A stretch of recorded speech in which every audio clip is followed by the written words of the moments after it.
नमस्कार। राघव एक नीरस कॉरपोरेट जीवन में फंसा हुआ था। एक रात देर से रेलवे स्टेशन पर उसकी मुलाकात एक बार डांसर से हुई, जिसकी बातें उसे अंदर तक झकझोर गईं। उनके इस छोटे से संवाद ने राघव को उसके अब तक के जीवन का सामना करने पर मजबूर कर दिया। आइए जानें, इस बार डांसर से हुई मुलाकात के बाद राघव की जिंदगी कैसे बदल गई। राघव 28 साल का था, एक ऐसा व्यक्ति जिसने कभी वन्यजीव फोटोग्राफर बनने का सपना देखा था। कॉलेज के दिनों में वह घंटों तक डॉक्यूमेंट्री देखता रहता, नेशनल ज्योग्राफिक पत्रिकाओं के पन्ने पलटता और खुद को दुर्लभ जानवरों की प्राकृतिक आवास में सांसें रोक देने वाली तस्वीरें खींचते हुए कल्पना करता। लेकिन जीवन, जैसा कि अक्सर होता है, उसके लिए कुछ और ही योजनाएं लेकर आया। सीमित वित्तीय संसाधनों और बढ़ती जिम्मेदारियों के कारण उसे एक स्थिर कॉरपोरेट 9 से 5 वाली नौकरी लेनी पड़ी। बस थोड़े समय के लिए उसने खुद से कहा था, जब तक मैं एक अच्छा कैमरा खरीदने के लिए पर्याप्त पैसा नहीं बचा लेता और अपनी फोटोग्राफी करियर की शुरुआत नहीं कर लेता। हालांकि साल बीतते गए और वन्यजीव फोटोग्राफर बनने का सपना धीरे धीरे धुंधला होता चला गया। जब भी वह कुछ पैसे बचाने में सफल होता, कुछ न कुछ समस्या आ जाती। कभी मेडिकल बिल, कभी घर का किराया, या फिर कभी अचानक मोटर बाइक की मरम्मत। उसकी कंपनी उसे अक्सर एक शहर से दूसरे शहर स्थानांतरित कर देती थी, और हालांकि राघव ने अपने कॉरपोरेट जीवन शैली के साथ तालमेल बिठा लिया था, उसे महसूस नहीं हुआ कि वह अपने असली जुनून से और दूर होता जा रहा है। जो उत्साह और जुनून कभी उसके भीतर था, अब एक दूर की याद बन गई थी। एक शाम राघव को अपनी कंपनी से एक पत्र मिला, जिसमें उसे फिर से स्थानांतरित किए जाने की सूचना दी गई थी। इस बार उसे एक छोटे से शहर नासिक में भेजा जा रहा था, जो मुंबई के हलचल भरी शहरी जिंदगी से दूर था और जिसकी वह अब आदत डाल चुका था। इस खबर ने उसे एक गहरे निराशा की भावना से भर दिया। उसने अपना सामान पैक किया और देर रात स्टेशन की ओर चल पड़ा। जब वह स्टेशन पहुंचा, तो वह लगभग खाली था। रात के 2 बज रहे थे और हवा ठंडी और शांत थी। राघव ने प्लेटफॉर्म के पास एक बेंच खोजी और उस पर बैठ गया। उसने अपना सामान बगल में रख दिया। ट्रेन के इंतजार में बैठा राघव थका हुआ महसूस कर रहा था। एक और ट्रांसफर, एक और शहर, वही नीरस दिनचर्या। उसका जीवन एक चक्र में फंसा हुआ था।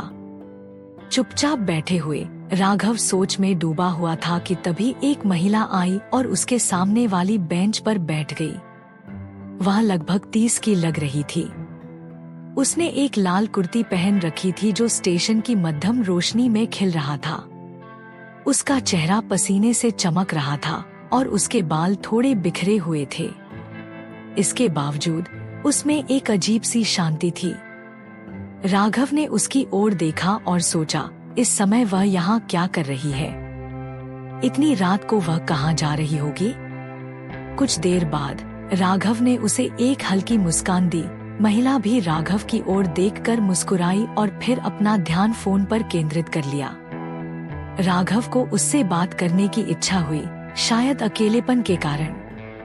थोड़ी हिचकिचाहट के बाद उसने अपना गला साफ किया और पूछा, क्या आप नासिक जा रही हैं? महिला ने अपना सिर हिलाया। नहीं, मैं अगले स्टेशन तक जा रही हूँ, उसने नरम लेकिन दृढ़ आवाज में जवाब दिया। राघव ने उसकी बात स्वीकार करते हुए सिर हिलाया, लेकिन उसकी जिज्ञासा बनी रही। उसने कहा, अगर आपको बुरा न लगे तो एक बात पूछ सकता हूँ? महिला ने हामी भरते हुए अपना सिर हिलाया। राघव ने नरम शब्दों में पूछा, आप इतनी रात को कहां से आ रही हैं? महिला ने हल्की मुस्कान के साथ उसकी ओर देखा और कहा, आपको क्यों जानना है? राघव को थोड़ी शर्मिंदगी महसूस हुई, लेकिन उसने जल्दी से जवाब दिया, ऐसे ही। दरअसल इस समय स्टेशन पर किसी महिला का दिखना थोड़ा अजीब लगा। महिला ने एक लंबी सांस ली, फिर हल्की सी मुस्कान के साथ कहा, मैं काम से लौट रही हूँ। मैं हर रात ऐसा करती हूँ। राघव ने कुछ सोचा और पूछा, ऐसा कौन सा काम है जो आपको रात के 2 बजे तक बाहर रखता है? महिला ने कंधे उचकाते हुए कहा, इस शहर में कई नौकरियां हैं जो देर रात तक चलती हैं। राघव ने अंदाजा लगाया। Call centre? नहीं, महिला ने कहा। राघव ने फिर से अंदाजा लगाया। शायद अस्पताल, नाइट शिफ्ट। महिला जोर से हंस पड़ी, एक गहरी, दिल खोलकर हंसी जो खाली स्टेशन में गूंज उठी। क्या मैं इस पोशाक में डॉक्टर लगती हूँ? उसने अपने कपड़ों की ओर इशारा करते हुए कहा। राघव ने असहज होकर मुस्कुराते हुए कहा, सही बात है, मैं बस अनुमान लगा रहा था। महिला ने एक गहरी सांस ली और उसकी हंसी धीरे धीरे एक शांत और सोच विचार भरी आवाज में बदल गई। मैं एक बार डांसर हूँ, उसने शांत और स्थिर आवाज में कहा। राघव कुछ पल के लिए चुप हो गया।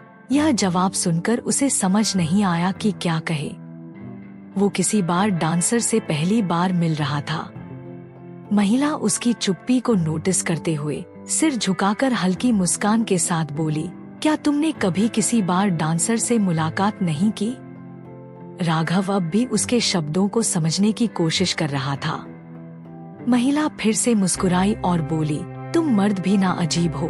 बार के अंदर तुम सब हमसे बात करना और हमें छूना चाहते हो जैसे हम कोई इनाम है, लेकिन बाहर तुम संत बनने का नाटक करते हो। यह सुनकर राघव बोला, नहीं, ऐसा नहीं है, मैं बस सोच रहा था। महिला मुस्कान के साथ उसके बगल में बैठ गई और बोली, तुम किस बारे में सोच रहे थे, बता दो। राघव ने बोलने से पहले थोड़ी झिझक दिखाई और फिर जवाब दिया, इस शहर में इतनी सारी नौकरियां हैं, तुमने बार डांसर का काम क्यों चुना? महिला ने फिर कंधे उचकाए और कहा, मेरे पास ज्यादा विकल्प नहीं थे। मैं तुम्हारी तरह पढ़ी लिखी नहीं हूँ। डांस ही एक चीज है जो मुझे आती है।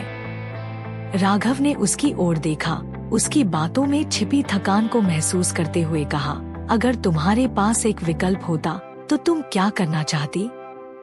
महिला ने कुछ पल रुककर सिर हिलाया और कहा, मुझे नहीं पता। अभी के लिए मुझे बस यह पता है कि मुझे अजनबियों के सामने नाचना है ताकि मैं जी सकूं। कुछ देर के लिए दोनों के बीच एक गहरी चुप्पी छा गई। स्टेशन के धुंधले शोर के बीच वे अपनी अपनी सोच में डूबे रहे। राघव ने चुप्पी तोड़ते हुए कहा, क्या तुम्हें यह काम पसंद है, ऐसे दूसरों के सामने नाचना? तुम्हें कोई ढंग का काम ढूंढना चाहिए जहां तुम्हें पैसे के लिए नाचना न पड़े। महिला ने हल्की मुस्कान के साथ कहा, ढंग का काम? और तुम क्या करते हो? राघव ने जमीन की ओर देखा, जैसे सवाल पर विचार कर रहा हो। मैं वन्यजीव फोटोग्राफर बनना चाहता हूँ, उसने धीरे से कहा। राघव खुद अपने शब्दों को सुनकर हैरान हो गया। महिला ने उसकी ओर देखा और पूछा, क्या तुम अभी फोटोग्राफी कर रहे हो? राघव ने सिर हिलाया और कहा, अभी नहीं, लेकिन मैं करूंगा, जल्द ही। महिला ने उसकी बात दोहराई, जल्द ही, और सिर हिलाया। फिर पूछा, और अभी तुम क्या कर रहे हो? राघव ने एक गहरी सांस ली और कहा, मैं एक कॉरपोरेट कंपनी में काम कर रहा हूँ। यह मेरे खर्चे पूरे करता है। महिला की आंखों में हल्की शरारत चमकी। अच्छा, ये है तुम्हारा ढंग का काम, और क्या तुम्हें यह काम पसंद है? महिला ने मुस्कुराते हुए कहा। राघव ने फिर से कंधे उचकाए और कहा, यह ठीक है। यह मेरा सपना नहीं है, लेकिन यह खर्चों के लिए ठीक है। महिला ने पीछे की ओर झुककर अपनी बाहें क्रॉस की और पूछा, और तुम यहाँ इस स्टेशन पर क्या कर रहे हो? राघव ने उसकी ओर देखा और कहा, मेरी कंपनी मुझे फिर से ट्रांसफर कर रही है, एक नए शहर में, नासिक। तभी महिला अचानक जोर से हंस पड़ी। उसकी हंसी पहले से भी ज्यादा जोरदार और दिल खोलकर थी।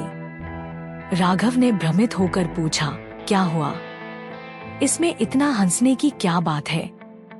महिला ने हंसते हुए अपनी आंखों से आंसू पोंछे और कहा, तुम तो मुझसे भी बेहतर डांसर हो।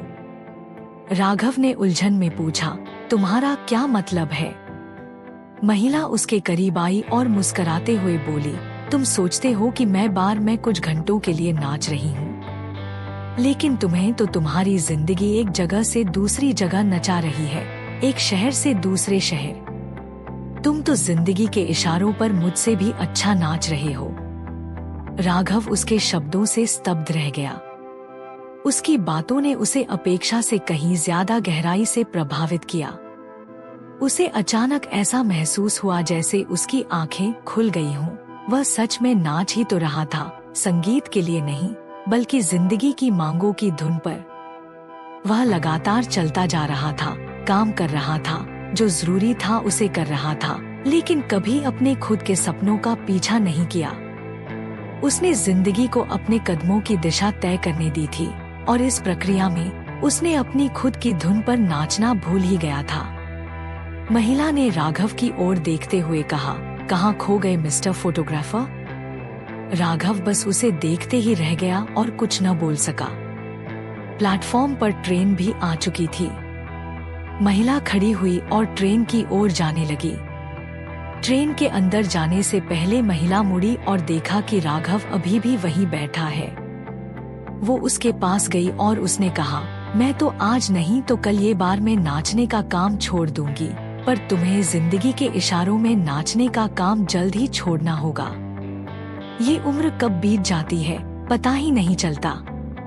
इससे पहले तुम्हारी उम्र बीत जाए, जाओ और वो करो जो तुम करना चाहते हो, और अपनी जिंदगी को अपने इशारों में नचाओ। इतना कहकर वो महिला ट्रेन के अंदर चली गई और राघव भी खड़े होकर धीरे धीरे ट्रेन की ओर बढ़ने लगा। उस बार डांसर के साथ हुई वह बातचीत राघव के मन में बहुत देर तक गूंजती रही। दिन बीतते गए और जब वह नए शहर में बसा, तब भी उसके शब्द उसकी यादों में ताजा थे।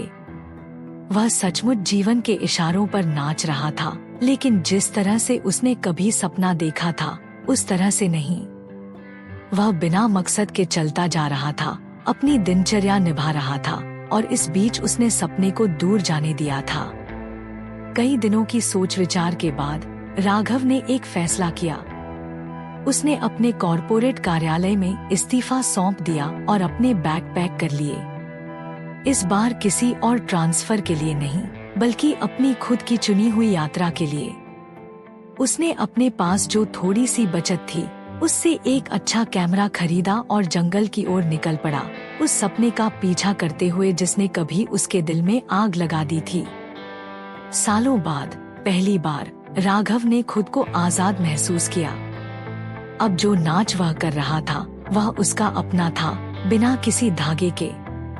और जब उसने जंगल में घूमते हुए एक जंगली बाघ की पहली तस्वीर खींची तो उसके चेहरे पर एक मुस्कान आई। उसने महसूस किया कि अब वह जिंदगी की मांगों पर नहीं, बल्कि अपने खुद के सपनों की धुन पर नाच रहा था।